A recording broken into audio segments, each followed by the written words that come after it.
Hi, my name is Gary Peterson, and my IPP subject for business law and ethics is bankruptcy law. I'll give a brief overview of the history of the law, along with some descriptions of the chapters of the code. And then next, rather than boring you with all of the nuances of bankruptcy law, I'd like to focus on some of the ethical implications of some of our major corporate bankruptcies, including Donald Trump's casino business, American Airlines, and General Motors, which I think is the biggest of all three. It was actually the third largest bankruptcy in the United States history. We're going to see how did these companies use the bankruptcy law to their advantage, and while doing so, did they perform ethically? Now, bankruptcy is governed by federal law. The United States Constitution authorizes Congress to enact uniform laws on the subject of bankruptcies throughout the United States. While bankruptcy cases are filed in U.S. bankruptcy court and federal law governs procedure, state laws are also applied when determining property rights. Now, throughout the years, bankruptcy code has been altered many times, and most recently in 2005 with a significant change. In 2005, BAP-CPA was enacted, the Bankruptcy Abuse Protection and Consumer Protection Act. That was formed to curb fraudulent activity surrounding bankruptcies. Bankruptcy crimes are found in Title 18 of the United States Crime Code. Now I'd like to cover the different chapters of bankruptcy, starting with Chapter 7. And this is the most common form of bankruptcy. It involves liquidation. And there is an appointment of a trustee who sells and distributes the non-exempt assets to the creditors. And like I said, it's a form of liquidation. The passage of BAP-CPA made it more difficult for consumer debtors to file Chapter 7 in general. Now, Chapter 9 covers the reorganization for municipalities. And a prime example of this would be the bankruptcy of the city of Detroit, Michigan in 2013. Now, that is not a liquidation, that is a reorganization. The next three chapters, Chapter 11, 12, and 13, are all reorganizations, and they are not liquidations. It's a complex reorganization involving allowing the debtors to keep some of all their property and to use future earnings to pay off creditors. This is the form that is used in most corporate bankruptcies, and that's what we will be focusing on in the next three bankruptcies that I'm going to be covering. Chapter 15, the final chapter, deals with foreign companies with U.S. debts and also covers cross-border insolvency. Now I'd like to move to the first corporate bankruptcy, and that would be Donald Trump's casino bankruptcies. Now, it should be known that Donald Trump has not declared personal bankruptcy, but he has had four corporate bankruptcies, 1991, 92, 2004, and 2005. I would like to focus on the 2004 bankruptcy of the Trump Hotel and Casino Resorts. Now, the reason that these corporations declare bankruptcy is to renegotiate their debt with the banks and the owners of the stocks and bonds. And I'd like to start with a quote from Mr. Trump, which focuses on this 2004 bankruptcy. And he states, "I don't think it's a failure. It's a success. In this case, it was just something that worked better than other alternatives. It really is just a technical thing, but it came together." It came together all right, but for whom? Starting in 1996, Trump's casinos were in trouble. They were highly leveraged and facing stiff competition, even though they had declared bankruptcy twice before. Now, he had sold $1.1 billion in 15% junk bonds to finance the casinos and also to offset his personal debt and buy two more ill-fated hotels. Yet workers at Trump's casinos were allowed to invest their 401ks directly into Trump stock, which was the only individual stock that was offered in the 401k plan. But as the company floundered in the years up to the bankruptcy, employees were encouraged to keep investing in the company. The price fell from a high of $30 a share down to $2 a share after the bankruptcy. Now, employees were forced by the bankruptcy to sell their stock. The price they were forced to sell at, 57 cents a share. And after the reorganization, the stock jumped to $2.20 a share. But the employees were not allowed to buy back in. Now, Mr. Trump fared well through the bankruptcy. He kept a $2 million salary, took in more than $44 million in compensation in 14 years as its chairman. And he states, and I quote, "I don't think it's a failure. It's a success." Now, in 2014, when the Trump Plaza folded and the Trump Taj Mahal filed for bankruptcy, 1,000 people were without jobs. Trump, meanwhile, stated he had nothing more to do with Atlantic City and praised himself for his great timing.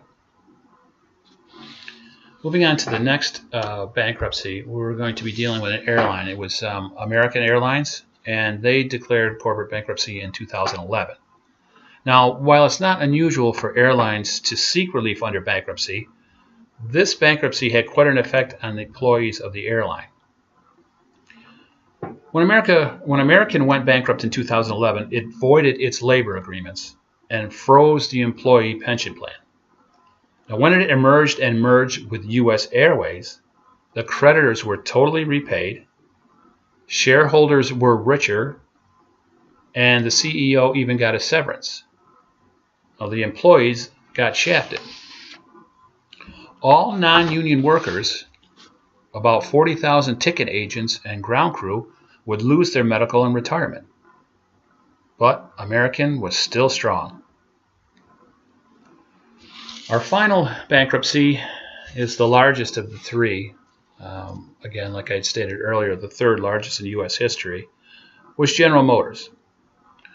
They filed for bankruptcy protection in June of 2009 after years of losses and their declining market share, which went from 43.8% in 1980 down to 19.1% in 2009. Now, this produced a company that had basically $82.3 billion in assets and liabilities of $172.8 billion in 2009. And what started this was General Motors was they were going to miss a $1 billion bond interest payment to bondholders.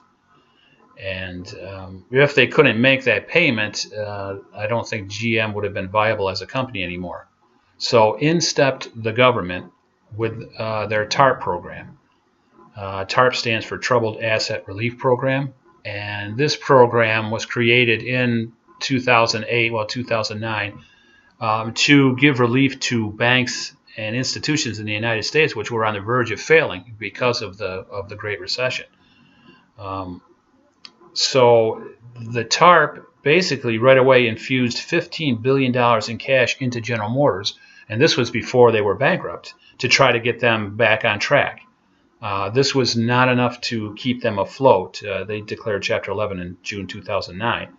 But the TARP program ended up investing $35 billion more in GM, with the government eventually owning 60% of the company, which is a large amount. GM ended up affecting thousands. They cut four of their main brands. They cut Pontiac, Saturn, Saab, and Hummer. 2,000 dealerships would be affected.